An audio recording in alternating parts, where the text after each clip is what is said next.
الحمد للہ وکفا وسلام علی عبادہ الذین اصطفیٰ اما بعد اعوذ باللہ من الشیطان الرجیم بسم اللہ الرحمن الرحیم سابقوا الی مغفرۃ من ربکم وجنہ سبحان ربک رب العزۃ عما یصفون وسلام علی المرسلین والحمد للہ رب العالمین اللہم صلی علی سیدنا محمد وعلی آل سیدنا محمد وبارک وسلم۔ دو الفاظ قرآن مجید میں بھی استعمال ہوئے، حدیث پاک میں بھی، ان کے معنی بہت ملتے جلتے ہیں۔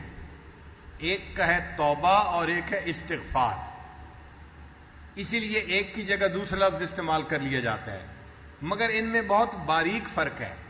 علماء نے لکھا ہے توبہ کہتے ہیں عزم جازم، آئندہ گناہ نہ کرنے کا ارادہ کرنا، اس کو توبہ کہتے ہیں کہ پیچھے کے گناہ چھوڑ دیے اور آئندہ گناہ نہ کرنے کا دل میں مصمم ارادہ کر لیا، تو یہ گویا انسان کی توبہ ہے، عزم نو ہے کہ میں نے گناہ نہیں کرنا، یہ توبہ کہلاتی ہے۔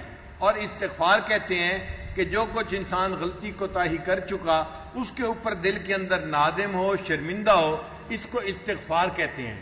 تو دل کے اندر افسوس کرنا کہ میں نے گناہ کیوں کر لیا، مجھے نہیں کرنا چاہیے تھا، مجھ سے بڑا بلنڈر کمٹ ہو گیا، مجھے آئندہ ایسا نہیں کرنا۔ جب یہ کہنا کہ مجھ سے ایسا گناہ کیوں ہو گیا، اس کو کہتے ہیں استغفار، اور آئندہ اس گناہ کو نہیں کرنا، اس کو کہتے ہیں توبہ۔ لہذا توبہ اور استغفار ان کے معنی بہت ملتے جلتے ہیں۔ حدیث مبارکہ میں فرمایا گیا الندم توبۃ، جو بندہ گناہوں پہ نادم اور شرمندہ ہوتا ہے یہ اس کی توبہ ہوتی ہے، اس کی وجہ سے اللہ اس کے گناہوں کو مٹا دیتے ہیں۔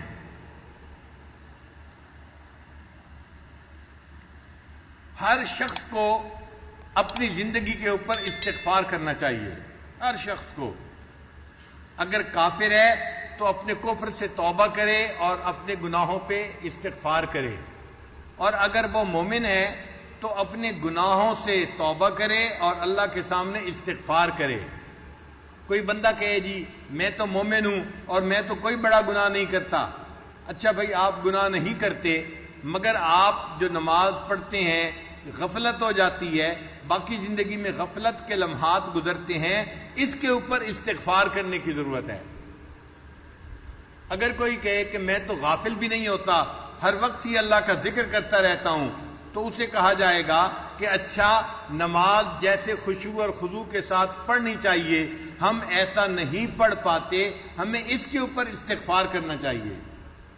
کوئی بندہ اگر یہ کہے کہ میں تو جی نماز بھی بڑے خشوع خضوع سے پڑھتا ہوں، بڑی حضوری سے پڑھتا ہوں، تو میں کس پہ توبہ کروں، اس کو کہا جائے گا کہ نماز جیسے پڑھنے کا حق تھا ہم اس حق کو ادا نہیں کر سکے، ہمیں اس کے اوپر استغفار کرنا چاہیے۔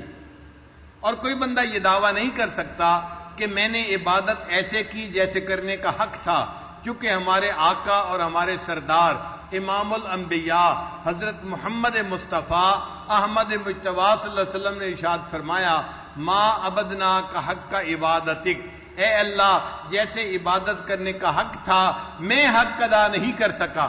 جو معصوم تھے، معصوموں کے سردار تھے، انہوں نے اگر یہ فرما دیا ہم کس کھیت کی گاجر مولی ہیں کہ ہم اپنے نماز روزے کے اوپر فریفتہ ہوئے پھریں۔ اس لیے کوئی بندہ گنہگار ہے یا نیک ہے، ہر بندے کو اپنی حالت کے اوپر استغفار کرنا ہے کہ مجھے ایسی زندگی نہیں گزارنے کا موقع ملا جو مجھے گزارنی چاہیے تھی۔ اسی لیے اللہ تعالیٰ نے استغفار کا حکم عوام الناس کو بھی دیا اور انبیاء کرام کو بھی دیا۔ حالانکہ انبیاء کرام معصوم ہوتے ہیں، ان سے کوئی گناہ کا کام سرزد ہو ہی نہیں سکتا۔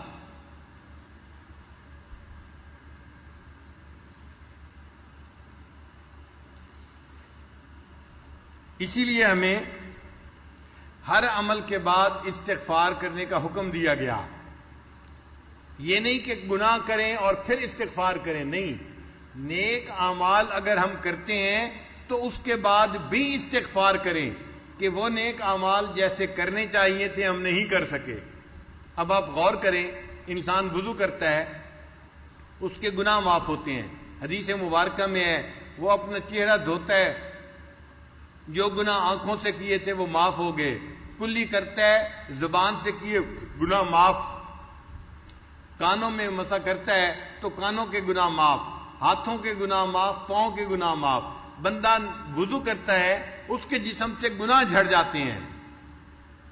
اتنا نیک کام ہے، عبادت ہے، لیکن وضو کرنے کے بعد پھر دعا مانگنے کا حکم دیا، اشہد اللہ الہ الا انت استغفرک و اتوب الیک۔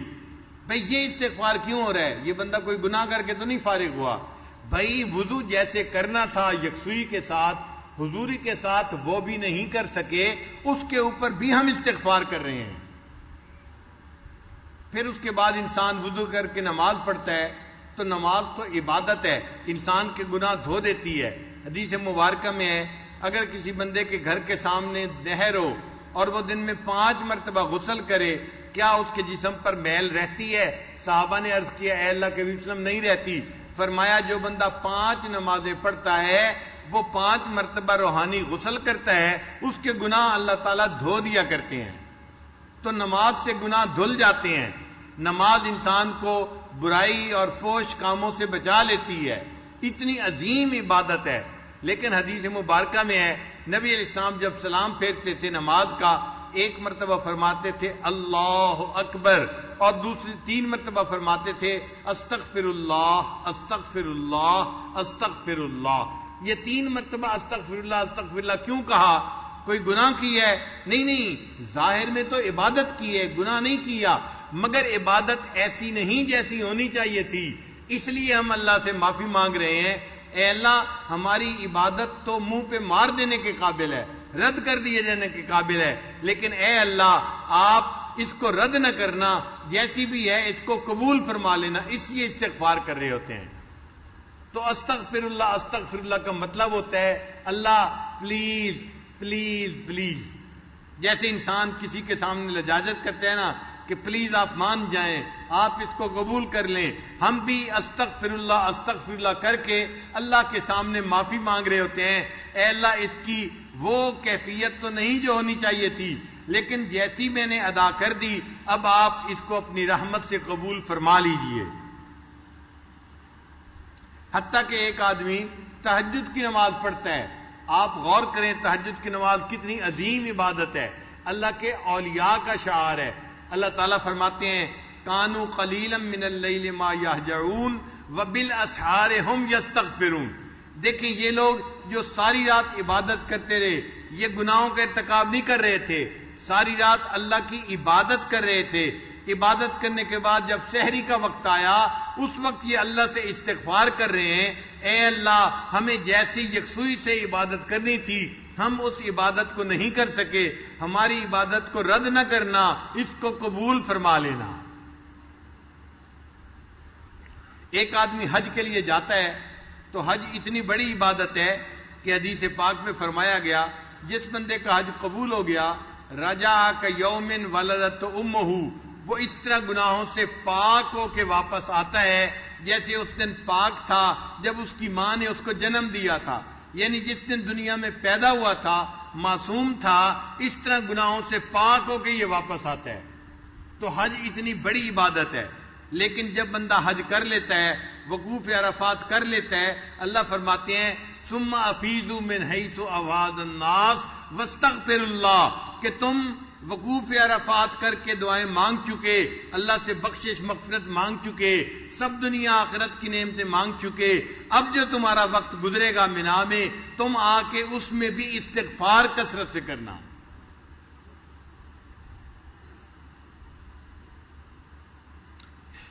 اللہ کے پیارے حبیب صلی اللہ علیہ وسلم کو زندگی کے آخری حصے میں اللہ تعالیٰ نے استغفار کی کثرت کا حکم فرمایا، ارشاد فرمایا کہ فسبح بحمد ربک واستغفرہ انہ کان توابا۔ اب وہ اللہ کے محبوب صلی اللہ علیہ وسلم جو معصوم تھے، جنہوں نے حق ادا کر دیا تھا زندگی گزارنے کا، صحابہ سے پوچھا تھا حجۃ الوداع کے موقع پہ کیا میں نے اللہ کا پیغام پہنچا دیا؟ صحابہ نے 1,24,000 نے مل کر کہا تھا، ہم زبان ہو کے کہا تھا، اے اللہ کے حبیب صلی اللہ علیہ وسلم ادیت الامانہ، آپ نے امانت کو پہنچا دیا، نصح الامہ، امت کو آپ نے نصیحت کر دی۔ صحابہ نے جب تصدیق کی، نبی علیہ السلام نے شہادت کی انگلی آسمان کی طرف اٹھائی اور کہا اللہم اشہد، اللہ گواہ رہنا، میں نے اپنی زندگی کے مقصد کو پورا کر کے دکھا دیا۔ تو جنہوں نے زندگی کے مقصد کو پورا کر کے دکھا دیا، اللہ ان کو بھی فرما رہے ہیں آپ اللہ کی تسبیح بیان کیجئے اور استغفار کیجئے، اللہ تعالیٰ توبہ کو قبول کرنے والا ہے۔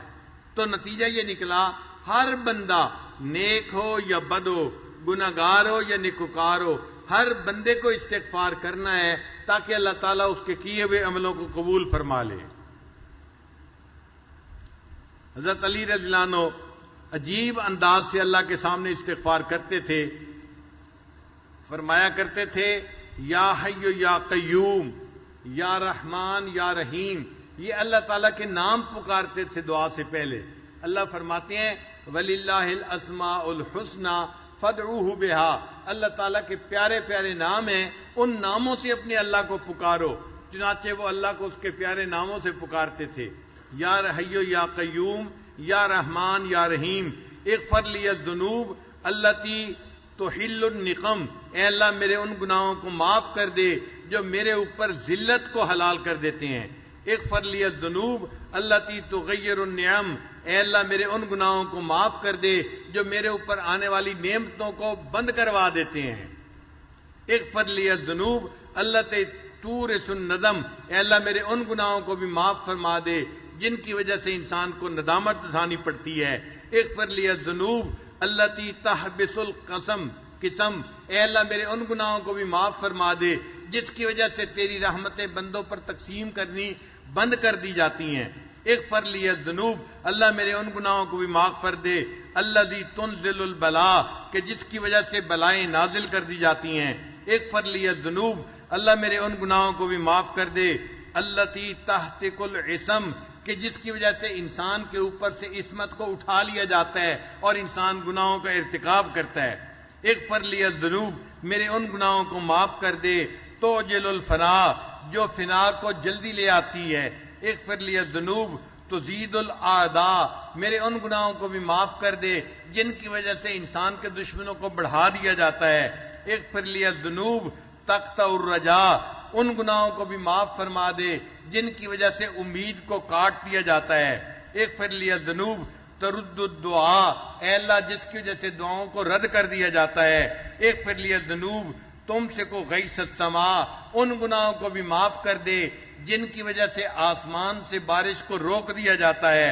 اغفر لی الذنوب تظلم الہوا، اغفر لی الذنوب تکشف الغطا، اے اللہ میرے تمام گناہوں کو معاف فرما دے۔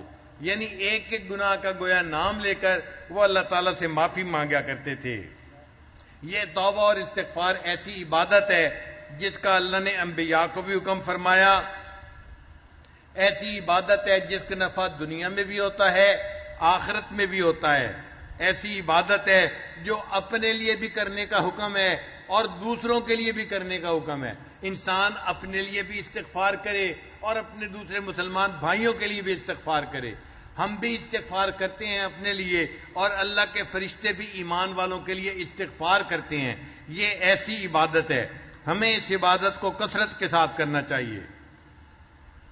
ایسی عبادت جو ہر غم کا مداوا ہے، ایسی عبادت جو انسان کو مایوس نہیں ہونے دیتی، ایسی عبادت جس کو کرتا دیکھ کر شیطان اپنے سر کے اوپر خاک ڈالتا ہے، چیختا اور چلاتا ہے میرے تو سالوں کی عبادت ضائع کر دی گئی۔ اپنی حالت پہ نادم ہونا، اپنے گناہوں پہ شرمندہ ہونا اور محبوب کو منانے کی فکر ہونا اور یوں کہنا کہ میرے رب میں مجرم ہوں مجھے معاف فرما دے، اس کو استغفار کہتے ہیں۔ چنانچہ حضرت یوسف علیہ السلام نے مچھلی کے پیٹ کے اندر توبہ کی تھی، اللہ نے 3 اندھیروں میں ان کی دعا کو قبول کر لیا تھا۔ 3 اندھیرے کون سے تھے؟ ایک رات کا اندھیرا، ایک سمندر کے پانی کا اندھیرا اور تیسرا مچھلی کے پیٹ کا اندھیرا۔ 3 اندھیروں کے اندر جہاں گپ اندھیرا تھا انہوں نے وہاں بیٹھ کر اللہ کو پکارا، اللہ نے ان کی دعا کو وہاں بھی قبول فرما لیا۔ قرآن مجید میں ہے اذ نادا فی الظلمات، جب انہوں نے اندھیروں کے اندر اپنے رب کو پکارا اور یوں کہا لا الہ الا انت سبحانک انی کنت من الظالمین، اے اللہ آپ پاک ہیں اور اے اللہ میں گناہگار ہوں، میرے گناہوں کو معاف فرما دے۔ اللہ نے ان کی توبہ کو قبول کر لیا تھا۔ یہ جو ہے نا اللہ کی تسبیح بیان کرنا، یہ اللہ کو بہت پسندیدہ ہے۔ تسبیح پڑھنے کی وجہ سے اللہ نے ان کو مچھلی کے پیٹ سے نکال دیا تھا۔ اللہ تعالیٰ قرآن مجید میں فرماتے ہیں فلولا انہ کان من المسبحین، کہ اگر یوسف علیہ السلام اللہ کی تسبیح نہ پڑھتے للبث فی بطنہ الی یوم یبعثون، وہ قیامت تک مچھلی کے پیٹ کے اندر رہتے۔ انہوں نے اللہ کی تسبیح بیان کی، اللہ نے مچھلی کے پیٹ سے نکال دیا۔ اگر یونس علیہ السلام نے مچھلی کے پیٹ میں اللہ کی تسبیح بیان کی تھی، اللہ نے ان کو مچھلی کے پیٹ سے نکال دیا تھا۔ ہم بھی گناہوں کی مچھلی کے پیٹ میں گھسے ہوئے ہیں، ہم باہر نہیں نکل پا رہے۔ آج کی اس رات میں ہم اللہ کی تسبیح بیان کریں گے اور اللہ کو پکاریں گے، اللہ تعالیٰ گناہوں کی مچھلی کے پیٹ سے ہمیں بھی نجات عطا فرما دیں گے۔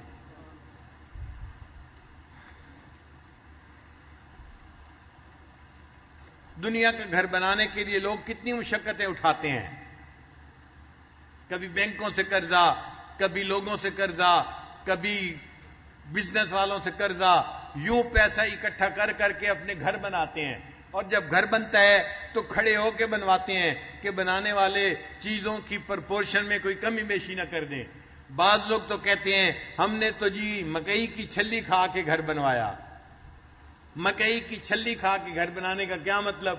کھانا کھانے کی فرصت نہیں ملتی، بس وہ چھلی منگا لی اور وہیں بیٹھے بیٹھے اس کو کھا لیا، اور اس طرح وہ مجاہدے سے اپنا گھر بنواتے ہیں۔ اگر اتنی مشقتیں اٹھا کے دنیا کا فانی گھر انسان بنواتا ہے، اگر کوئی بندہ چاہے اللہ میرا جنت میں گھر بنا دے، اس کو اس کے لیے کتنی محنت کرنے کی ضرورت ہے؟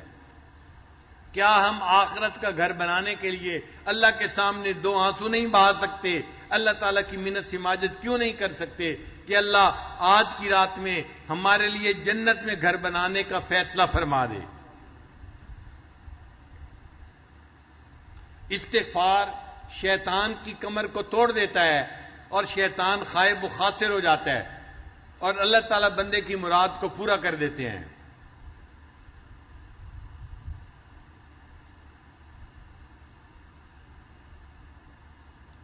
حسن رضی اللہ تعالیٰ عنہ کے پاس ایک بندہ آیا، کہنے لگا حضرت بڑا گنہگار ہوں، کوئی عمل بتا دیں۔ فرمایا استغفار کرو۔ پھر تھوڑی دیر بعد اور بندہ آ گیا، حضرت بڑے دنوں سے بارش نہیں ہوئی، کوئی عمل بتا دیں۔ فرمایا بھائی استغفار کرو۔ ایک بندہ آیا، حضرت میرے پاس مال پیسے کی کمی ہے، تنگی میں گزارا ہو رہا ہے، کوئی عمل بتا دیں اللہ مال میں برکت ڈال دیں، زیادہ مال عطا فرما دیں۔ فرمانے لگے بھائی استغفار کرو۔ ایک بندہ آیا، حضرت میری اولاد نرینہ نہیں ہے، دعا کریں اللہ مجھے بیٹا عطا فرمائے۔ حضرت نے فرمایا بھائی استغفار کرو۔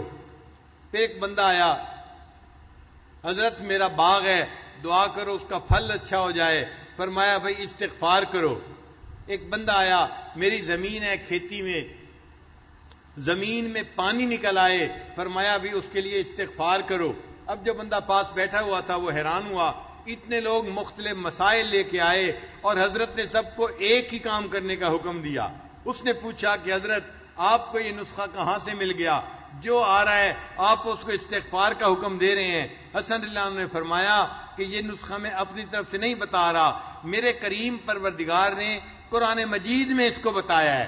پھر انہوں نے قرآن مجید کی آیت پڑھی فَقُلْ تَغْفِرُوا رَبَّكُمْ إِنَّهُ كَانَ غَفَّارًا۔ اب غفارہ میں اللہ تعالیٰ بندے کے گناہوں کو معاف کر دیتے ہیں۔ پھر یرسل السماء علیکم مدرارا، اللہ بارشیں بھی عطا فرماتے ہیں۔ وَيُمْدِدْكُمْ بِأَمْوَالٍ، اللہ مال بھی عطا فرماتے ہیں۔ وَبَنِينَ، اور بیٹوں کے ذریعے سے بندے کی مدد کرتے ہیں۔ وَيَجْعَلْ لَكُمْ جَنَّاتٍ، اللہ ان کو باغوں کے پھل عطا فرماتے ہیں۔ وَيَجْعَلْ لَكُمْ أَنْهَارًا، اللہ ان سے زمین سے چشمے اور نہریں کو جاری فرما دیتے ہیں۔ ایک استغفار سے یہ سارے کام ہو سکتے ہیں۔ میرے پاس ایک نوجوان آیا، کہنے لگا حضرت بڑی تمنا ہے اللہ مجھے بیٹا عطا فرمائے، میں اور میری بیوی ہم بڑا پریشان ہیں، اور یہ کہہ کے اس کی آنکھوں میں سے آنسو آ گئے۔ جب میں نے دیکھا کہ نوجوان ہے اور آنکھوں میں سے آنسو آ گئے، اس کا مطلب دل بہت دکھی ہے، تو میں نے اسے پیار سے سمجھایا۔ میں نے کہا کہ بھائی میں آپ کو ایک نسخہ تو بتاتا ہوں، کرنا ذرا مشکل ہے، اس کو اگر آپ کر لینا اللہ رحمت فرما دیں گے۔ کہنے لگا جی ہم کر لیں گے۔ میں نے کہا آپ کو بھی کرنا پڑے گا، آپ کی بیوی کو بھی کرنا پڑے گا۔ کہنے لگے ہم دونوں کرنے کے لیے تیار ہیں۔ میں نے کہا نسخہ یہ ہے کہ رات کے آخری پہر میں آپ اذان سے آدھا گھنٹہ پہلے اٹھیں، 15 منٹ میں آپ وضو کر لیں، اور بقیہ 15 منٹ میں 2 رکعت پڑھ کے اللہ کے سامنے 100 مرتبہ استغفار پڑھیں اور اپنے لیے دعا مانگیں، اللہ آپ کو بیٹا عطا فرما دیں گے۔ وہ بندہ گھر گیا، اس نے جا کے بیوی کو کہا کہ پیر صاحب نے کہا ہے کہ نسخہ مشکل ہے، لیکن میاں بیوی دونوں اگر کریں تو اللہ مراد پوری کر دیں گے۔ تو بیوی نے کہا کب سے پورا کریں؟ کہنے لگا کل سے کریں گے۔ بیوی نے کہا نہیں آج کی رات سے پورا کریں گے، ہم آج رات بھی تہجد پڑھیں گے اور فجر کی نماز بھی پڑھیں گے۔ وہ فجر کی نماز دونوں مس کر دیتے تھے، سوئے رہتے تھے۔ اب اللہ تعالیٰ کی شان دیکھیں، چونکہ اولاد کی تمنا تھی لہذا انہوں نے تہجد بھی پڑھنی شروع کی، فجر بھی پڑھنی شروع کی۔ ایک تو اللہ نے ان کو اولاد بیٹا عطا فرما دیا، اور دوسرا اس کی برکت سے اللہ نے ان کو فجر کی نماز اور تہجد کی نماز کی پابندی بھی نصیب فرما دی۔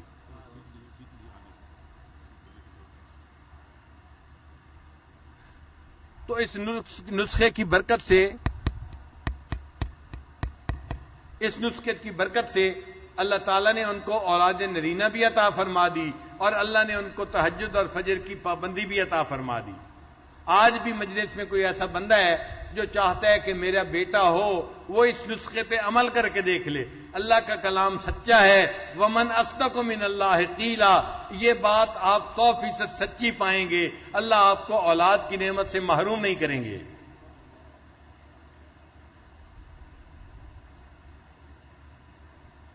گناہ کرنے کے 3 درجے ہوتے ہیں۔ ایک ہوتا ہے انسان کبھی گناہ کر بیٹھے، اس کو ظالم کہتے ہیں۔ اس کو کیا کہتے ہیں؟ ظالم، کہ یہ اپنی جان پہ ظلم کرنے والا ہے، یہ ظالم انسان ہے۔ جو کبھی کبھی گناہ نیکی بھی کرے، کبھی گناہ کر دے، کبھی نیکی کبھی گناہ، تو جو کبھی کبھی گناہ کر بیٹھے اس کو کیا کہتے ہیں؟ ظالم کہتے ہیں۔ اور جو بندہ بڑے بڑے گناہ کرے، چھوٹے نہیں بڑے بڑے گناہ کرے، اس کو ظلوم کہتے ہیں۔ اس کو کیا کہتے ہیں؟ انہو کان ظلوما جہولا۔ تو اس کو ظالم نہیں کہتے، اس کو کیا کہتے ہیں؟ ظلوم کہتے ہیں۔ اور جو بندہ گناہ بار بار کرے اس کو ظلام کہتے ہیں۔ اس کو کیا کہتے ہیں؟ ظالم ہوتا ہے جو کبھی کبھی گناہ کر بیٹھے، اور ظلوم ہوتا ہے کہ جو بڑے بڑے گناہ کرنے والا ہو، اور ظلام ہوتا ہے جو بار بار گناہ کرنے والا ہو۔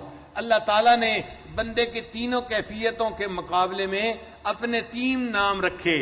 ایک نام اللہ کا ظالم کے مقابلے میں ہے، اس کو غافر کہتے ہیں، کہ جو بندے گناہ کرے کبھی کبھی اللہ اس کے ان گناہوں کو معاف فرما دے۔ ایک ہے انسان کا نام ظلوم، اللہ نے اس کے بدلے اپنا نام غفور رکھا، چنانچہ جو بندہ بڑے بڑے گناہ کرتا ہے اللہ غفور ہے، اس کے ان گناہوں کو بھی معاف فرما دیتا ہے۔ اور ایک بندے کا نام ہے ظلام، اس کے مقابلے میں اللہ رب العزت نے اپنا نام رکھا غفار۔ اے میرے بندے، تو اگر بار بار گناہ کرے گا میں بھی غفار ہوں، میں تیرے گناہوں کو بار بار معاف فرما دوں گا۔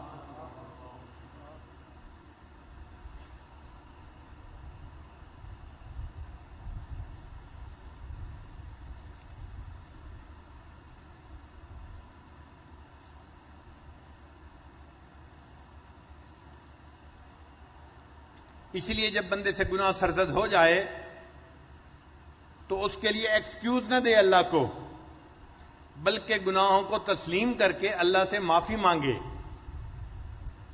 ابو عثمان رحمت اللہ علیہ فرماتے ہیں کہ یقال، یہ کہا گیا، ان آدم علیہ السلام سعیدہ بخمسۃ اشیاء، حضرت آدم علیہ السلام 5 باتوں کی وجہ سے سعادت پا گئے۔ کتنی باتوں کی وجہ سے سعادت پا گئے؟ 5 باتوں کی وجہ سے۔ پہلی بات، اعتراف بالذنب، انہوں نے اپنے گناہ کا اعتراف کر لیا، اے اللہ مجھ سے گناہ سرزد ہو گیا ہے، میں اس کا اعتراف کرتا ہوں۔ اور دوسرا، وندم علیہ، اور اس گناہ کے ہونے پر وہ نادم ہوئے، پریشان ہوئے، پشیمان ہوئے، یہ دوسری بات تھی۔ اور تیسرا، ولام نفسہ، اور انہوں نے اپنے نفس کو ملامت کیا کہ یہ میرا نفس ہے جس کی وجہ سے یہ غلطی سرزد ہو گئی، تو اپنے نفس کو ملامت کی۔ اور چوتھا، وسارع الی التوبۃ، اور توبہ کی طرف انہوں نے توبہ کرنے میں جلدی کی، دیر نہیں کی۔ اور پانچویں بات، ولم یقنط من الرحمہ، اللہ کی رحمت سے وہ مایوس نہیں ہوئے۔ ان 5 باتوں کی وجہ سے اللہ نے ان کی بھول کو معاف کر دیا اور وہ سعادت پانے والوں میں شامل ہو گئے۔ شیطان نے بھی گناہ کیا تھا، مگر اس نے 5 غلطیاں کر لیں، اور ان غلطیوں کی وجہ سے وہ ہمیشہ کے لیے اللہ سے دربار سے دھتکار دیا گیا۔ شیطان نے کون سی غلطیاں کی تھیں؟ پہلی بات، وشقا ابلیس بخمسۃ اشیاء لم یقر بالذنب، ایک تو اس نے گناہ کا اقرار نہیں کیا، ولم یندم، دوسرا وہ نادم نہیں ہوا، تیسرا ولم یلم نفسہ، اس نے اپنے نفس کو ملامت نہیں کی، پھر چوتھی بات، بل اضاف الی ربہ، اس کو اپنے رب کی طرف جو ہے اس کی مضاف کر دیا، اور پانچویں بات، فلم یتوب، اور اس نے توبہ نہیں کی، وقانت من الرحمہ، اور اللہ کی رحمت سے مایوس ہو گیا، اللہ نے اسے اپنے دربار سے ہی دھکا دے دیا۔ قرآن مجید میں اللہ تعالی ارشاد فرماتے ہیں، قل یا عبادی الذین اسرفوا علی انفسہم، فرما دیجئے اے میرے بندو، یہاں پر ذرا غور کیجئے کہ وہ لوگ جنہوں نے گناہ کیے، اللہ ان کو خطاب کرنے کی بات کر رہے ہیں، تو یوں بھی فرما سکتے تھے ان بندوں سے کہہ دو کیونکہ انہوں نے گناہ کیے۔ ہم نے دنیا میں دیکھا ہے، باپ اگر بیٹے سے کسی غلطی کی وجہ سے ناراض ہو تو بیوی کو کہتا ہے اسے کہو سیدھا ہو جائے، اسے کہو سیدھا ہو جائے۔ دیکھا بات کا انداز، بات میں اجنبیت ہوتی ہے، جیسے تعلق ہی کوئی نہیں ہے، اسے کہو سیدھا ہو جائے ورنہ میں اسے گھر سے نکال دوں گا۔ اللہ نے گناہ کرنے والوں کو ایسے نہیں کہا کہ انہیں کہو یہ توبہ کر لے، اللہ نے فرمایا قل، میرے محبوب فرما دیجئے، یا عبادی، اے میرے بندو۔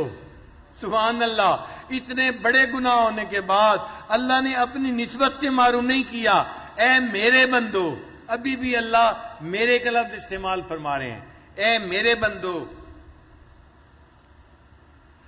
الذین اسرفوا علی انفسہم، جنہوں نے اپنی جانوں پر ظلم کیا، لا تقنطوا من رحمت اللہ، اللہ کی رحمت سے مایوس نہ ہونا، انہ یغفر الذنوب جميعا، وہ تمام گناہوں کو بخشش کرنے والا ہے، انہ هو الغفور الرحیم، بے شک بڑا غفور بھی ہے اور بڑا رحیم بھی ہے۔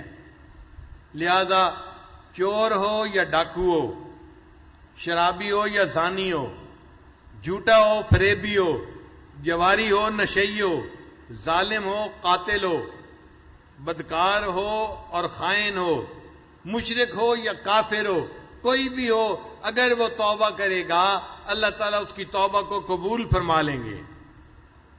بعض لوگ اپنے گناہوں سے تنگ آ کے کہتے ہیں جی میں تو دعا مانگتا ہوں اللہ مجھے موت دے دے، حدیث پاک میں ہے تم اللہ سے موت نہ مانگو، لا یتمنی احدکم الموت، تم میں سے کوئی بندہ اپنے موت کی تمنا نہ کرے، اما محسنا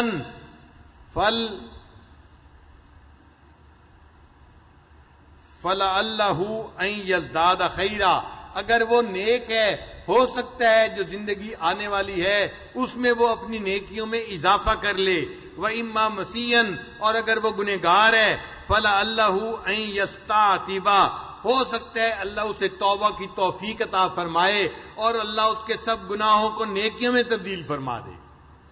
اس لیے موت کی تمنا نہیں کرنی چاہیے بلکہ اللہ سے اپنے گناہوں کی معافی کی تمنا کرنی چاہیے۔ ایک صحابی نے نبی علیہ السلام سے پوچھا، اے اللہ کے حبیب صلی اللہ علیہ وسلم اگر میں گناہ کروں گا تو کیا گناہ لکھا جائے گا؟ نبی علیہ السلام نے فرمایا لکھا جائے گا۔ اے اللہ اگر میں توبہ کروں گا فرمایا مٹا دیا جائے گا۔ اے اللہ کے حبیب صلی اللہ علیہ وسلم اگر میں پھر گناہ کروں گا، نبی علیہ السلام نے فرمایا پھر لکھا جائے گا۔ اس نے کہا پھر توبہ کروں گا، فرمایا پھر مٹا دیا جائے گا۔ اس نے کہا پھر گناہ کروں گا، فرمایا پھر لکھا جائے گا۔ اس نے کہا کیا پھر توبہ کروں گا تو مٹا دیا جائے گا؟ نبی علیہ السلام نے فرمایا ہاں پھر مٹا دیا جائے گا۔ ولا یمل اللہ حتی تملو، اللہ اس وقت تک نہیں تھکتا جب تک کہ تم توبہ کرتے کرتے نہیں تھک جاتے۔ جب اللہ معاف کرتے ہوئے نہیں تھکتے، ہم معافی مانگتے ہوئے کیوں اللہ سے تھک جاتے ہیں؟ تو ہمیں چاہیے آج کی رات میں اللہ سے خوب یقین کے ساتھ معافی مانگیں تاکہ اللہ ہمارے قصوروں کو معاف کر دے اور ہمیں اللہ تعالیٰ اپنے معاف کیے ہوئے گنہگار بندوں میں شامل فرما دے۔ قرآن مجید میں ہے فَفِرُّوا إِلَى اللَّهِ، اللہ کی طرف فرار اختیار کرو، دوڑو اللہ کی طرف۔ ہم اللہ کی طرف بھاگیں آج کی رات میں۔ اے اللہ ہم آپ کی بخشش کی طرف بھاگ کے آ رہے ہیں، ہمیں آپ کی رحمت چاہیے، بخشش چاہیے۔ اے اللہ ہمیں اپنی بخشش اور رحمت سے نواز دیجیے گا۔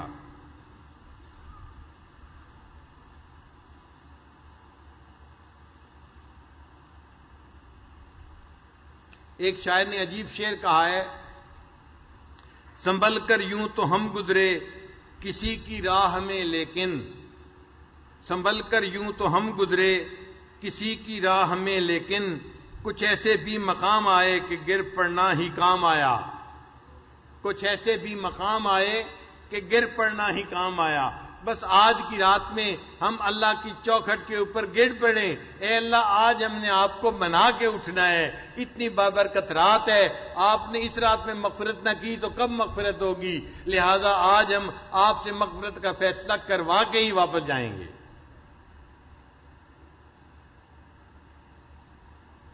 کشف المحجوب میں علی اجویری رحمۃ اللہ لکھتے ہیں کہ ایک بزرگ تھے، وہ فرماتے ہیں مجھ سے ایک دفعہ گناہ ہو گیا، میں نے توبہ کی، پھر گناہ ہو گیا، پھر توبہ کی، پھر گناہ ہو گیا، پھر توبہ کی، گناہ ہوتا رہا، میں اللہ سے معافی مانگتا رہا۔ وہ کہتے ہیں کہ میں نے 70 دفعہ وہ گناہ کیا، جب 70ویں دفعہ پھر میں نے معافی مانگی، اللہ نے 71ویں دفعہ اس گناہ کو کرنے سے میری حفاظت فرما لی، پھر میں نے پوری زندگی اس گناہ کو کبھی نہیں کیا۔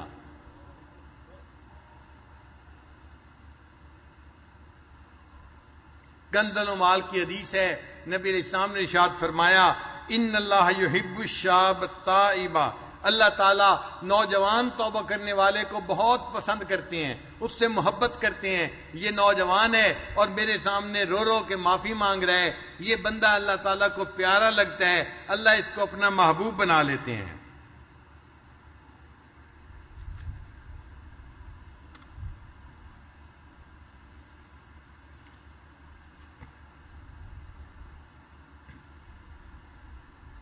اس لیے جو بندہ استغفار کی کثرت کرتا ہے وہ مستجاب الدعوات بندوں میں شامل ہو جاتا ہے۔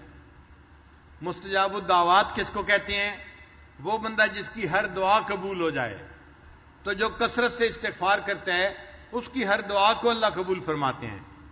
چنانچہ کتابوں میں امام احمد بن حنبل رحمۃ اللہ کا واقعہ لکھا ہے، ایک مرتبہ انہوں نے ایک شہر سے دوسرے شہر جانے کا ارادہ کیا اور ساتھ یہ بھی سوچا میں کسی کو ساتھ سفر میں کیا لے کے جاؤں، بس تھوڑی سی کوئی چیز ہے تھیلے میں ڈال لیتا ہوں اور خود ہی دوسرے شہر سے ہو کے واپس آ جاؤں گا۔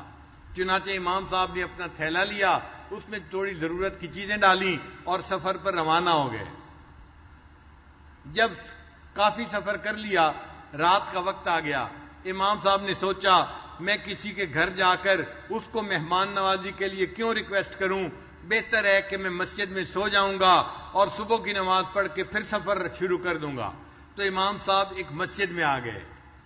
جب انہوں نے وہاں عشاء کی نماز پڑھ لی تو مسجد کا خادم آیا اور کہنے لگا بڑے میاں آپ یہاں سے اٹھیں اور گھر جائیں کیونکہ مجھے مسجد کو لاک کرنا ہے، بند کرنا ہے، چوری ہو جاتی ہے۔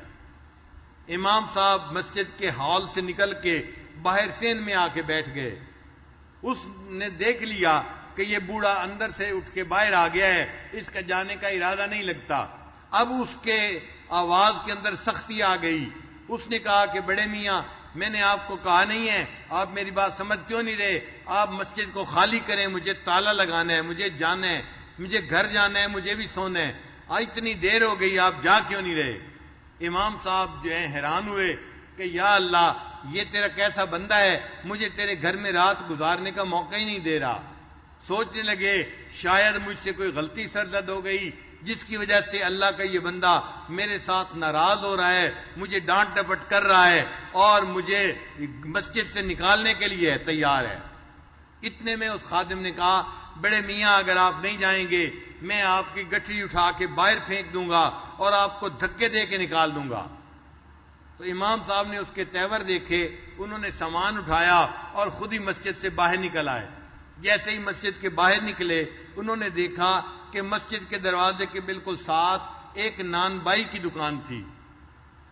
ایک نوجوان تھا جو روٹی پکاتا تھا، جیسے افغانی روٹی لوگ خریدتے ہیں نا، حرم میں مکہ مکرمہ مدینہ منورہ میں تنور لگے ہوئے ہوتے ہیں، لوگ روٹیاں پکا رہے ہوتے ہیں اور حاجی لوگ وہاں سے روٹی خرید کے لاتے ہیں، وہ بھی اسی طرح کا جو ہے وہ روٹی کا تنور تھا۔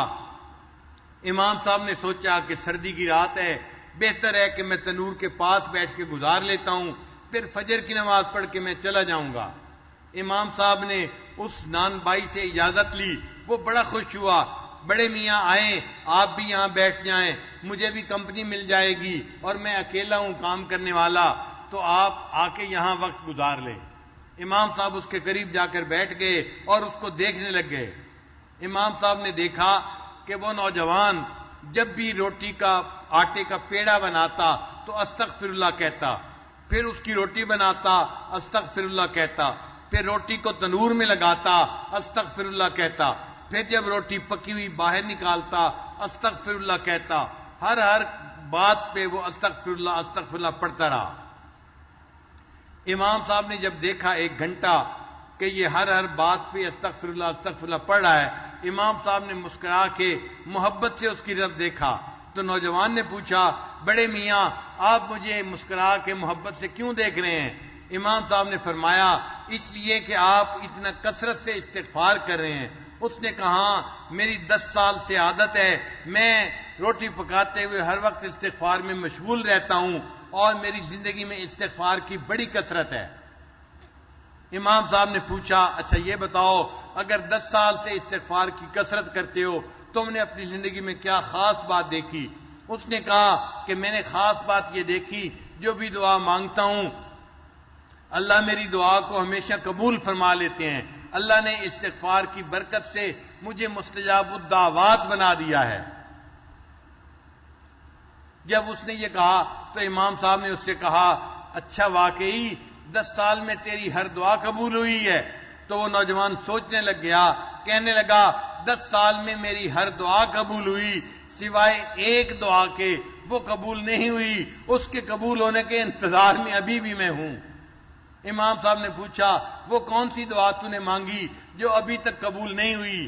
کہنے لگا میرے بیوی بچے ہیں، میں کام چھوڑ کے جا نہیں سکتا، مجھے روزانہ یہاں ڈیوٹی دینی ہوتی ہے، لیکن میں نے سنا ہے امام احمد بن حنبل اللہ کے بڑے نیک ولی بزرگ ہیں، بڑے فقیہ ہیں، بڑے محدث ہیں، میرے دل میں تمنا تھی میں ان کی زیارت کرتا مگر میں نکل نہیں سکتا، چھٹی نہیں کر سکتا، میں نے دعا مانگی تھی اللہ مجھے امام احمد بن حنبل کی زیارت کروا دینا، یہ دعا قبول نہیں ہوئی اور اس کے انتظار میں ابھی بھی موجود ہوں۔ امام صاحب نے آگے بڑھ کے نوجوان کو گلے لگا دیا، نوجوان مبارک ہو، اللہ نے تیری دعا کو قبول کر لیا، میرا نام احمد بن حنبل ہے، اللہ نے تجھے مجھ سے ملاقات نصیب فرما دی۔ پھر امام صاحب فرمانے لگے اب مجھے بات سمجھ آئی، اگر میں مسجد میں رات کو سو جاتا اور صبح چلا جاتا نان بائی سے میری ملاقات نہ ہوتی، اللہ تعالیٰ ملاقات کروانا چاہتے تھے، اللہ نے مسجد کے مؤذن کو جو ہے غصہ دلا دیا اور اس نے مجھے رات کو مسجد سے باہر نکال دیا، یوں مجھے مسجد کے مؤذن جو ہے وہ نان بائی کے پاس بیٹھنے کا موقع مل گیا اور اللہ نے اس بندے کی دعا کو قبول کر لیا اور میری اس سے ملاقات کروا دی۔ تو جو کثرت سے استغفار کرتا ہے اللہ تعالیٰ اس کو مستجاب الدعوات بنا دیتے ہیں۔ تو بھائی ہم کثرت سے استغفار کی عادت اپنائیں گے نا؟ حدیث مبارک میں ہے طوبی لمن وجد فی صحیفتہ استغفارا کثیرا، اس کے لیے مبارک ہو قیامت کے دن جو بندہ اپنے نام اعمال میں کثرت سے استغفار کا عمل لکھا ہوا پائے گا۔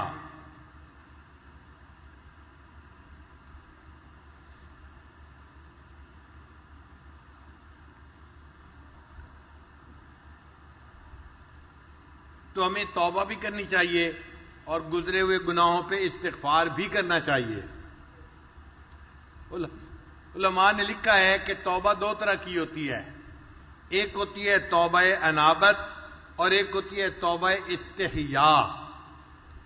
توبہ انابت یہ ہوتی ہے کہ انسان اللہ کے عذاب سے ڈر جائے، جہنم کی آگ سے ڈر جائے، قیامت کے دن کی ذلت سے ڈر جائے اور پھر گناہوں کو چھوڑ دے، یہ توبہ انابت کہلاتی ہے۔ اور توبہ استحیاء یہ ہوتی ہے کہ انسان اللہ کی نعمتوں پہ غور کرے، میرا اللہ کتنا کرم کر رہا ہے، مجھے اتنی نعمتوں سے اس نے نوازا ہے، اللہ کے کرم کو یاد کر کے اس کو اگر شرم آ جائے، اس توبہ کو توبہ استحیاء کہتے ہیں۔ اور ہمیں دونوں طرح کی توبہ کرنی چاہیے۔ پہلے تو توبہ استحیاء کرنی چاہیے، اللہ آپ کی نعمت میں پلنے والے بندے ہیں، آپ کا دیا کھاتے ہیں اور آپ کے حکموں کی نافرمانی کرتے ہیں، اللہ آج ہم سچی توبہ کر رہے ہیں اور اللہ کی سزا سے ڈرنا بھی چاہیے۔ اے اللہ، ہم تو دو بندوں کے سامنے کی ذلت کو برداشت نہیں کر سکتے، قیامت کے دن سارے مخلوق کے سامنے کی ذلت کو کیسے برداشت کریں گے؟ اے اللہ، آج ہم توبہ کا ارادہ کر رہے ہیں، ہماری توبہ کو قبول فرما لیجئے۔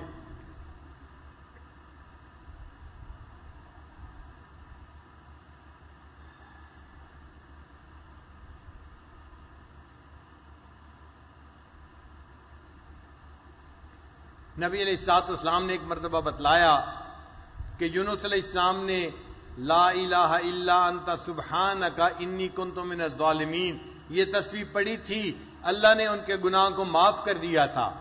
ایک صحابی نے پوچھا، اے اللہ کے حبیب صلی اللہ علیہ وسلم، کیا یہ یونس علیہ السلام کے لیے خاص معاملہ تھا یا ہر ایک کے لیے ہے؟ تو نبی علیہ السلام نے فرمایا، تم نے قرآن کی آیت نہیں پڑھی، اللہ فرماتے ہیں فَنَجَّيْنَاهُ مِنَ الْغَمِّ، ہم نے یونس علیہ السلام کو نج سے نجات، غم سے نجات عطا فرما دی۔ وَكَذَلِكَ نُنْجِي الْمُؤْمِنِينَ، اور قیامت تک جو ایمان والے یہ تسبیح پڑھتے رہیں گے ہم ان کو بھی غموں سے نجات عطا فرما دیں گے۔ تو یہ وعدہ ایک پیغمبر اسلام کے ساتھ نہیں تھا، اللہ کا ہر ایمان والے کے ساتھ وعدہ ہے۔ آج ہم توبہ کریں گے، استغفار کریں گے، اللہ تعالی ہمیں بھی غموں سے اور ہموں سے محفوظ فرمائیں گے۔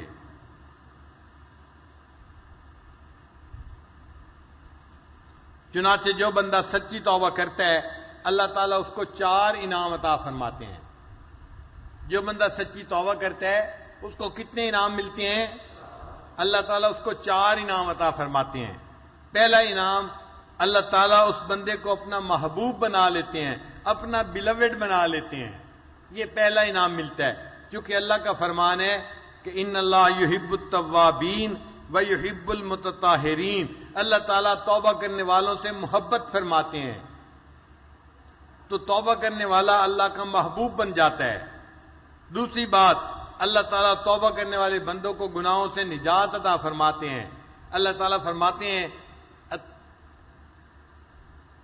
التائب من الذنب کمن لا ذنب لہ، حدیث مبارکہ ہے، نبی علیہ السلام نے فرمایا جو گناہوں سے توبہ کرتا ہے وہ ایسے ہو جاتا ہے جیسے اس نے کبھی گناہ کیا ہی نہیں۔ لہذا گناہوں کی وجہ سے نام اعمال، توبہ کی وجہ سے گناہوں کے اعمال نام اعمال سے نجا دیے جاتے ہیں، مٹا دیے جاتے ہیں۔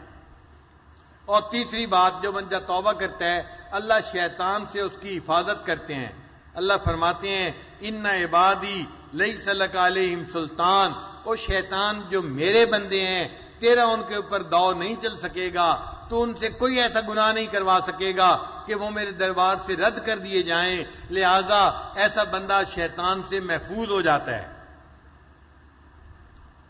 اور جو چوتھا انعام ہے وہ یہ، اللہ اس بندے کو جو توبہ کرتا ہے جنت کی بشارت عطا فرماتے ہیں۔ اللہ تعالیٰ قرآن مجید میں فرماتے ہیں اللہ تخافوا ولا تحزنوا وَأَبْشِرُوا بِالْجَنَّةِ، اور ان کو بشارت دے دو جنت کی. تو اللہ تعالیٰ جنت کی بشارت عطا فرماتے ہیں.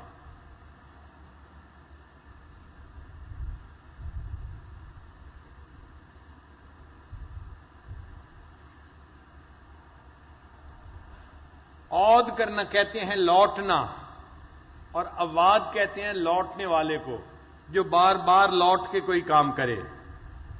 بنی اسرائیل کا ایک نوجوان تھا، اپنے گناہوں سے بڑا تنگ تھا. ایک دن معافی مانگنے لگا تو اسے شرم آئی کہ میں بار بار گناہ کرتا ہوں اور پھر معافی مانگتا ہوں. تو وہ کہنے لگا رب انت و انا انا، اے اللہ آپ ہیں اور میں ہوں. اور پھر کہنے لگا انت اواد بالمغفرہ، اے اللہ آپ مغفرت کے ساتھ بندے کی طرف لوٹتے ہیں. وانا اواد بالذنوب، اور میں بار بار گناہ کر کے آپ کی طرف لوٹتا ہوں. یہ کہہ کے اس بندے پہ اللہ کا ڈر اتنا غالب آیا کہ وہ بے ہوش ہو گیا. جب ہوش میں آیا تو اسے آواز آئی اللہ کی طرف سے. حاطف نے اس کو کہا اے بندے، اگر تو گناہ کر کے واپس لوٹا ہے، میں بھی اواد بالمغفرہ ہوں، میں مغفرت کے ساتھ تیری طرف لوٹتا ہوں، میں نے تیرے سب گناہوں کو معاف کر دیا.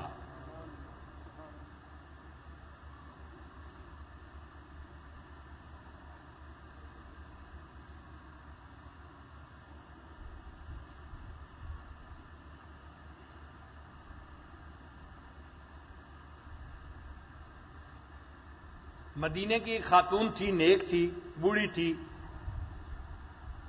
اس کا بیٹا نوجوان تھا. وہ ماں کی نصیحت پہ عمل نہیں کرتا تھا، بلکہ اپنے گناہوں کی زندگی میں لگا ہوا تھا. ماں اسے سمجھاتی تھی، نصیحت کرتی تھی، مگر وہ ماں باپ کی ایک کان سے سن کے دوسرے کان سے نکال دیتا تھا. اللہ کی شان کہ رمضان کا مہینہ آ گیا. ایک اس وقت کے بڑے عالم تھے عامر البنانی رحمت اللہ علیہ. وہ مدینہ طیبہ آئے. لوگوں نے ان سے درخواست کی کہ آپ وعظ فرمائیے. وہ بڑا مؤثر وعظ کیا کرتے تھے. انہوں نے توبہ کے عنوان پہ وعظ کیا اور اس نوجوان نے بھی ان کا وعظ سن لیا. جب گھر آیا اب اس کی حالت بدلی ہوئی تھی. اپنی ماں کو کہنے لگا امی کیا آپ چاہتی ہیں کہ میں نیک بن جاؤں؟ ماں نے کہا بیٹا میں چاہتی ہوں کہ تو نیک بن جائے. کہنے لگا کہ آج میں نے توبہ کی نیت تو کر لی ہے، لیکن مجھے بخار محسوس ہو رہا ہے اور مجھے لگتا ہے کہ میری عمر لمبی نہیں ہے، میں جلدی فوت ہو جاؤں گا. اب وہ بچہ بیمار ہو گیا. ماں نے اس کا علاج معالجہ کیا، مگر بیماری بڑھتی گئی، مرض بڑھتی گئی. جوں دوائی کی جاتی مرض اور بڑھ جاتی.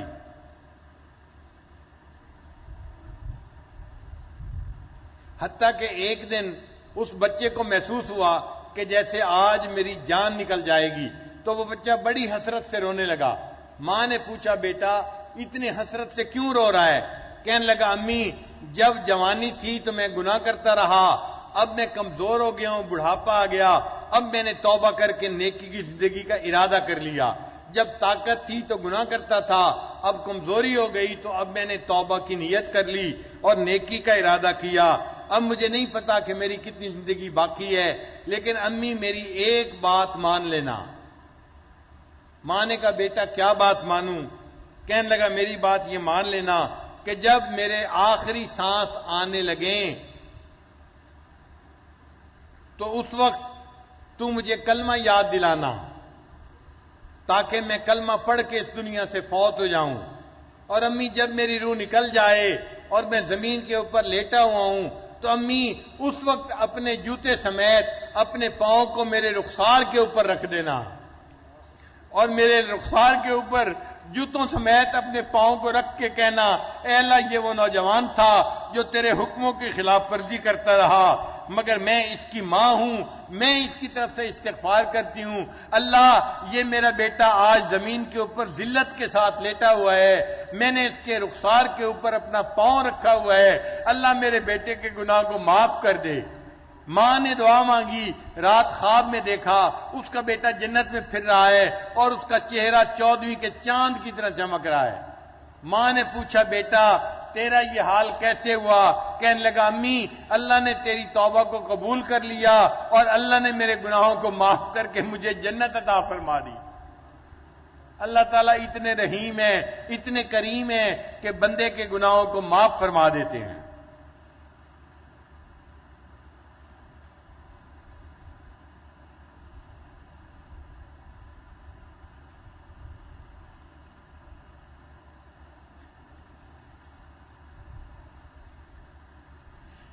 توبہ سے متعلق ایک اور عجیب واقعہ ذرا سن لیجئے۔ ابان ابن عیاش رحمت اللہ علیہ انہوں نے یہ واقعہ نقل کیا ہے۔ وہ فرماتے ہیں کہ کنت عند انس رضی اللہ تعالیٰ عنہ فی البصرہ، میں بصرہ میں حضرت انس رضی اللہ عنہ کی مجلس میں تھا۔ فخرجت من عنده، جب میں ان کی مجلس سے باہر نکلا تو میں نے دیکھا فَإِذَا بِجَنَازَةٍ يَحْمِلُهَا أَرْبَعَةٌ مِّنَ الْمُسْلِمِينَ، میں نے ایک جنازہ جاتے ہوئے دیکھا جس کو صرف 4 بندوں نے اٹھایا ہوا تھا۔ عام طور پر کیسا ہی کمزور بندہ کیوں نہ ہو، جنازے میں 10-20 لوگ 40-50 لوگ ہوتے ہیں، یہ ایسا جنازہ تھا جس کو صرف 4 بندے اٹھا کے لے جا رہے تھے۔ اللہ اکبر۔ وہ فرماتے ہیں جنازۃ لا یحملها الا 4، ایک جنازہ جس کو صرف 4 بندوں نے اٹھایا ہوا تھا اور وہ اس کو قبرستان کی طرف لے کے جا رہے تھے۔ یقول فتبعتها وقلت، میں نے ان کی پیروی کی، یعنی جنازے کے پیچھے چلنے لگا اور میں نے دل میں کہا واللہ لأتبعن هذه الجنازۃ، اللہ کی قسم میں اس جنازے کے پیچھے ضرور چلوں گا۔ جنازۃ ما يحملها الا 4 ولا يتبعها احد، جو جنازہ جس کو 4 بندے لے جا رہے ہیں اور اس جنازے کے پیچھے چلنے والا کوئی ہے ہی نہیں، میں اس کے پیچھے قبرستان تک چلتا ہوں اور جنازے کے پیچھے جانے کی سعادت پاتا ہوں۔ وہ کہتے ہیں کہ فدفناها، کہ جب قبرستان میں گئے اور 4 بندوں نے اس میت کو دفن کر دیا، وبعد الدفن قلت لهم، دفن کے بعد میں نے ان 4 بندوں کو کہا سبحان اللہ، اللہ پاک ہے، ما شان هذه الجنازۃ، اس جنازے کا کیا حال ہے، ذرا تم مجھے بتاؤ تو صحیح صورتحال کیا ہے کہ صرف 4 بندے جنازے کو لائے اور اس کو انہوں نے دفن کر دیا۔ فقال الرجال، وہ 4 بندے کہنے لگے سل هذه المرأة التي استاجرتنا، اس عورت سے پوچھو جس نے ہمیں مزدوری کے اوپر یہ جنازہ لانے کے لیے چن لیا، سلیکٹ کر لیا۔ اس کا مطلب وہ 4 بھی مزدور تھے جو جنازہ اٹھا کے لائے تھے اور انہوں نے جنازے کو دفن کیا تھا۔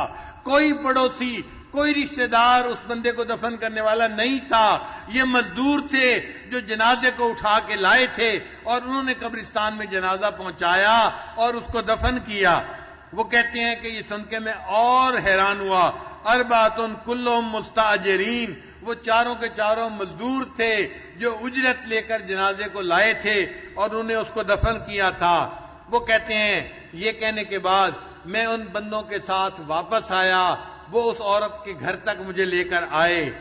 میں نے اس عورت کا دروازہ کھٹکھٹایا اور کہا یا امت اللہ، اے اللہ کی بندی، اخبرینی ان شان هذه الجنازتی، مجھے ذرا اس جنازے کی حقیقت تو بتانا، کیا بات ہے، اس کے ساتھ کوئی بھائی نہیں، کوئی رشتہ دار نہیں، کوئی پڑوسی نہیں، کوئی محلے والا نہیں، 4 بندے اور وہ بھی مزدور تھے جنہوں نے اس کو جنازہ کو جو ہے وہ قبرستان میں پہنچایا اور اس کو دفن کر کے واپس آ گئے۔ حقیقت حال کیا ہے، معاملہ کیا ہے؟ جب میں نے یہ پوچھا فقالت، وہ کہنے لگی ھذا جنازۃ ابنی، یہ میرے بیٹے کا جنازہ ہے۔ کل تو میں نے کہا وما شانھا، اس بیٹے کا کیا حال کیا تھا؟ قالت، کہنے لگی لما حانت ساعۃ الوفات، جب اس کی وفات کی ساتھ آ گئی، کہنے لگا قال علی، اس نے مجھے کہا تھا یا اماہ، اے میری امی، تریدین لی السعادۃ، کیا تو میرے لیے سعادت کو پسند کرتی ہے؟ فقلت نعم، میں نے کہا ہاں میں چاہتی ہوں کہ تو نیک بن جائے. یا بنیا، اے میرے بیٹے، وکان رجلا فاسقا عاصیا عاقا، وہ ایک نوجوان تھا جو بڑا گنہگار تھا، ماں باپ کا نافرمان تھا. اس نے پھر یہ کہا اماں اگر تو چاہتی ہے کہ میں نیک بن جاؤں، یا اماں، اے میری اماں، اذا حانت ساعت الوفاتی، جب میری وفات کا لمحہ قریب آ جائے، فلکنینی، تو مجھے کلم بشہادتی، امی مجھے کلمہ شہادت کی تلقین کرنا. ثم اذا متو، پھر جب میں فوت ہو جاؤں، لا تخبری احدا بجنازتی، اللہ محلے کے کسی بندے کو، پڑوسی کے کسی آدمی کو میرے جنازے کی اطلاع مت دینا. فإنہم یعرفون معصیتی، وہ سارے میرے گناہوں کو جانتے ہیں. فإنہم ان عرفوا، اگر وہ جان لیں گے کہ یہ گناہگار میں ہوں جس کا یہ جنازہ ہے، فلن یصلوا علیہ، وہ میرے اوپر جنازہ پڑھنا بھی گوارا نہیں کریں گے. ولیکن ارفعی یدیک الی اللہ، اللہ بس میرے جنازے کو تیار کر کے تو اپنے ہاتھ اللہ کے سامنے اٹھا دینا، اور کولی، اور یہ کہنا اللہم، اے میرے اللہ، انی قد امسیت راضیۃ عنہ، اے اللہ میں اس بیٹے سے راضی ہو گئی ہوں. فرد عنہ، اے اللہ تو بھی اس سے راضی ہو جا. اللہم انی قد امسیت راضیۃ عنہ فرد عنہ، اے اللہ میں بیٹے سے راضی ہو گئی ہوں، اے اللہ تو بھی میرے بیٹے سے راضی ہو جا. ثم ضحکت المرأۃ، پھر وہ عورت ہنسنے لگ گئی. وہ بندہ کہتا ہے کہ میں نے اس سے پوچھا ابان، فقال لها ابان ابن عیاش، ابان ابن عیاش نے اسے کہا ما یضحکک یا امۃ اللہ، اے اللہ کی بندی تو کیوں ہنس رہی ہے؟ قالت، کہنے لگی واللہ، اللہ کی قسم، فعلت ما قال، میں نے وہی کیا جو اس نے مجھے کہا تھا. فرفعت یدیا، میں نے اپنے ہاتھوں کو اٹھایا.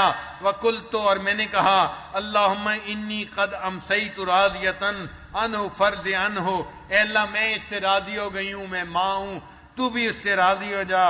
فإذا بی اسمع منادیا ینادینی، میں نے ایک منادی کو آواز دیتے ہوئے سنا، وہ کہہ رہا تھا کہ یا اماں ہو، اے اس نوجوان کی ماں، کہ اے میری اماں. وہ نوجوان گویا مجھے کہہ رہا تھا یا اماں ہو، اے میری امی، قدمت علی رب رحیم کریم، میں نے ایک ایسے رب کے پاس میں پہنچا ہوں جو بڑا رحیم ہے، بڑا کریم ہے، غیر ساخط، وہ مجھ سے ناراض نہیں ہے. علیہ ولا غضبانہ بدعوتک لی، اے اللہ جو تو نے میرے لیے دعا کی تھی اس کی وجہ سے اللہ نے ناراضگی کو معاف کر دیا اور میرا اللہ مجھ سے راضی ہو گیا. اب وہ بندہ جس سے اللہ راضی ہو گیا، اب اس کا کوئی جنازہ پڑھتا ہے یا نہ پڑھے، اس کی تو آخرت سنور گئی نا. اب ماں نے مزدوروں سے جنازہ اٹھوایا، مزدور نے اس کے جنازے کو جا کے دفن کیا، اور یوں اللہ نے اس بندے کی ماں کی دعا کو قبول کر کے اس بندے کی توبہ کو قبول فرما لیا. لہذا آج ہم بڑی ہمت کے ساتھ اپنے نفس کو ملامت کریں، اپنے آپ کو ملامت کرتے ہوئے اپنے اللہ کے سامنے نادم ہو کے مانگیں، اے اللہ آج ہم آپ کو منا کے اٹھیں گے، ہم نے دل میں ارادہ کر لیا ہے، اللہ ہماری توبہ کو قبول کر دے اور ہمارے تمام گناہوں کو آج معاف کر دے. اتنا جو بڑا مجمع ہے، کوئی تو ہوگا جس کے آنسو اللہ کو پسند آ جائیں گے، کوئی تو ہوگا جس کے اٹھے ہاتھ اللہ کو پسند آ جائیں گے، کوئی تو ہوگا جس کی فریاد اللہ کو پسند آ جائے گی. کہتے ہیں کہ ایک اعرابی تھا، اعرابی کہتے ہیں دیہاتی بندے کو، وہ ایک مرتبہ نبی علیہ السلام کے روضہ انور پہ حاضر ہوا اور اس نے عجیب دعا مانگی. کہنے لگا اے اللہ تو میرا مالک ہے، میں تیرا بندہ ہوں، اور نبی علیہ السلام تیرے غلام ہیں اور شیطان تیرا دشمن ہے. اے اللہ اگر تو میرے گناہوں کو معاف کر دے گا تو تیرے محبوب خوش ہو جائیں گے، میں بھی خوش ہو جاؤں گا، اور تیرا دشمن شیطان وہ ناراض ہو جائے گا، وہ افسوس کرے گا کہ وہ مجھے بہکا نہیں سکا. اور اے اللہ اگر تو مجھے معاف نہیں کرے گا، میں بھی پریشان ہو جاؤں گا، اور آپ کے حبیب صلی اللہ علیہ وسلم کو بھی قیامت کے دن افسوس ہوگا، اور اے اللہ شیطان کو خوش ہو جائے گا کہ آپ نے میری مغفرت نہیں فرمائی۔ اے اللہ اب آپ فیصلہ کر لیں، آپ نے شیطان کو خوش کرنا ہے یا اپنے محبوب کو خوش کرنا ہے؟ میں تو معافی مانگنے کے لیے آپ کے محبوب کے روضے کے اوپر حاضر ہو گیا ہوں۔ اور پھر اس نے عجیب بات کہی، کہنے لگا اے اللہ ہم عرب ہیں، ہمارے ہاں جب کوئی امیر بندہ فوت ہو جاتا ہے اس کی قبر کے اوپر غلاموں کو آزاد کر دیا جاتا ہے۔ اللہ یہ تیرے حبیب کی قبر ہے، ایک غلام حاضر ہے، اللہ تو اپنے حبیب کی قبر پر اس غلام کو آزاد فرما دے۔ اللہ رب العزت نے اس اعرابی کی دعا کو قبول فرما لیا۔ آج ہم بھی یہی دعا مانگیں، اے اللہ ہمارے علاقے میں ہم نے یہ دستور دیکھا ہے جب کسی گھر کا کوئی غلام، کوئی خادم خدمت کرتے کرتے بوڑھا ہو جائے تو ان الملوک اذا شابت عبیدہم، اے اللہ جب بادشاہوں کا کوئی غلام غلامی کرتے کرتے بوڑھا ہو جاتا ہے، بال سفید کر بیٹھتا ہے، اللہ پھر وہ بادشاہ اس پر رحم کھاتے ہیں اور اس کو آزاد کر دیتے ہیں۔ اے اللہ ہم بھی کلمہ پڑھتے پڑھتے اپنے بالوں کو سفید کر بیٹھے ہیں، اے اللہ آپ کے گھر میں حاضر ہیں اور ہماری توبہ کو بھی قبول کر لیجئے۔